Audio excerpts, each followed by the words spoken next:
तो खैर मुझे तुम्हारी आवाज की खनक से ही एहसास हो गया था कि सब कुछ तुम्हें तुम्हारी मर्जी का मिल गया है, सब कुछ मनचाहा है तुम्हारा। अच्छा ये तो बताओ कि शुजा तुम्हें वहां कैसे लेकर गया? वो तो कहता था कि वो अपनी फैमिली से नहीं मिलता, उसके दादा जान कहीं बाहर रहते हैं, है ना? ऐसा ही था ना? अब्बू को बता दें कि उसके दादा जान मिलने आएंगे। अब कोई यकीन चाहिए आपको?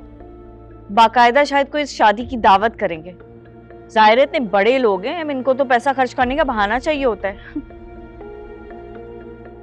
बेटा उसकी पहली बीवी कहाँ है? क्या वो भी वहीं रहती है? शुजा की बीवी सिर्फ मैं हूँ, बाकी सब कहानियां हैं। आप बस अब्बू से कहें कि उनसे मिलने की तैयारियां करें। और इतने बड़े खानदान से उनका रिश्ता जुड़ गया सिर्फ मेरी वजह से। उनसे कहें मेरे होने की खुशी मनाएं, कदर करें मेरी। ठीक है, मैं तुम्हारे अब्बा से बात करूंगी, लेकिन मैंने तुम्हें मना किया था ना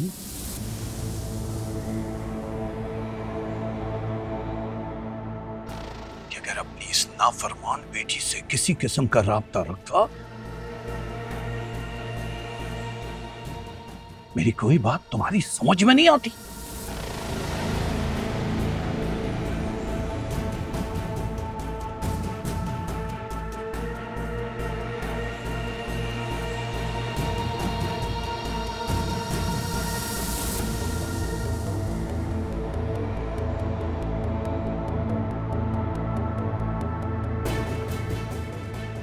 इनको अभी पता नहीं है ना कि मैं कहाँ रह रही हूँ और क्या बन गई हूँ।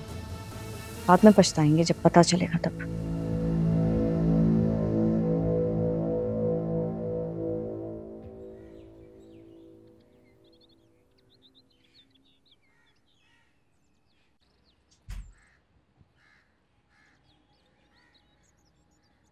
ज़ारा, तुम्हारे पास कोई ढंग के कपड़े नहीं है?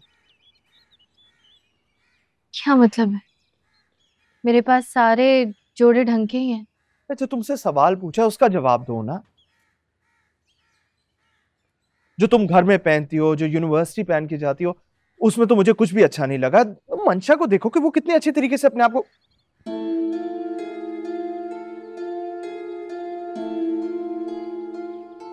मेरा मतलब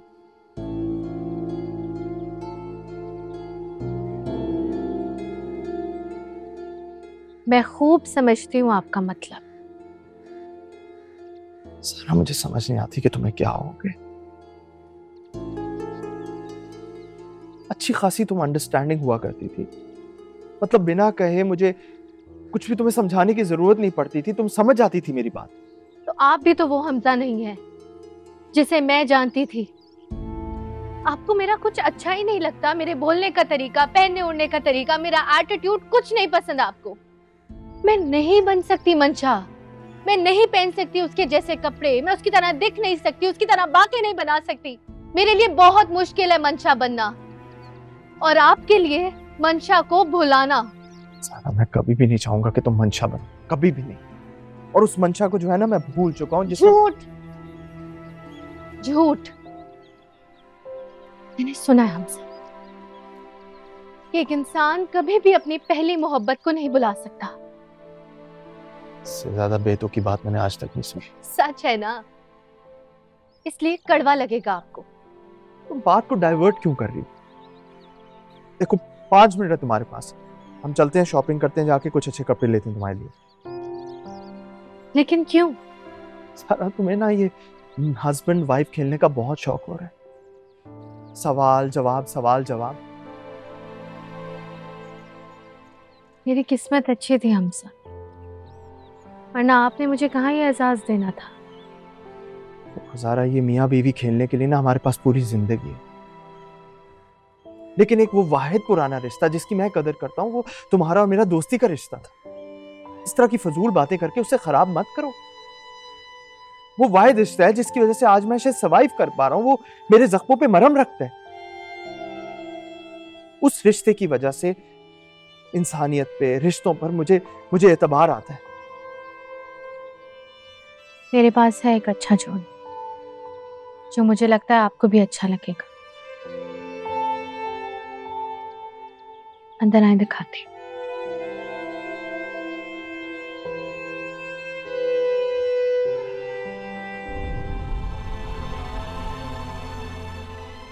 वैसे मैं सिर्फ एक ही ड्रेस लेने आई थी, लेकिन तुमने मुझे अच्छी खासी शॉपिंग करा दी।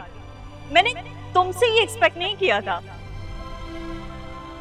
ये जो तुम्हारी आंखों की चमक है ना, ये मेरी जिंदगी की सबसे बड़ी खुशी है, और मैं अपनी खुशी के लिए कुछ भी कर सकता हूँ। थोड़ा सा खुदगर्ज हूँ इस मामले में। इतने आसान सवाल का इतना मुश्किल जवाब। खैर, अम्मी को तुम हैंडल कर लेना प्लीज, वो मुझ पे गुस्सा करेंगी अब कि ये तुमने हमजा का इतना सारा खर्चा करा दिया, अभी तो वो कमाता भी नहीं है।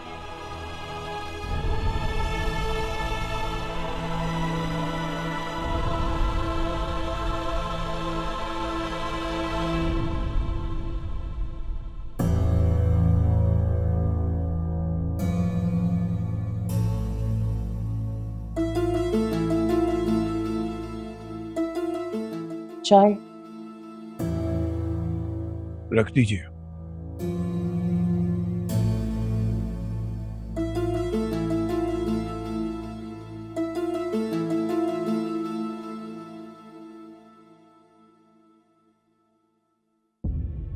हैदर साहब, मंशा के ससुराल वाले हमसे मिलना चाहते हैं। अब बस कर देना, खत्म करें ये नाराजगी। इतने दिन हो गए इस बात को, आपका गुस्सा तो ठंडा ही नहीं हो रहा है। देखिए, अगर वो आगे बढ़ के इस रिश्ते को इज्जत देना चाहते हैं, रिश्तेदारी निभाना चाहते हैं, तो थोड़ी लचक हमें भी दिखानी होगी ना। वरना मंशा के लिए बड़ी मुश्किल हो जाएगी हैदर साहब। हम कैसे आसान कर सकते हैं उसकी मुश्किल?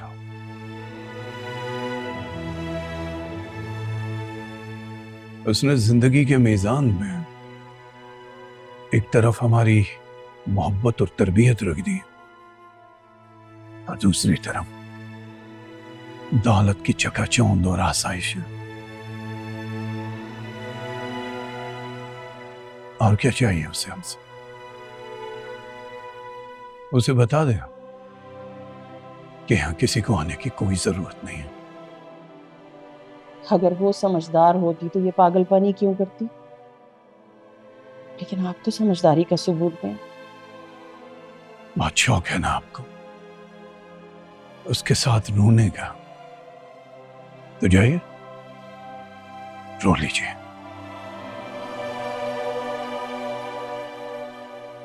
वैसे अब मुझे समझ में आ रहा है, आपकी बेटी बिल्कुल आप पे गई। जैसे आप बहुत दिन तक एक बात को नहीं भूलते, वो भी बिल्कुल ऐसी है। एक बात के पीछे पड़ जाती है तो आसानी से वो बात नहीं छोड़ती।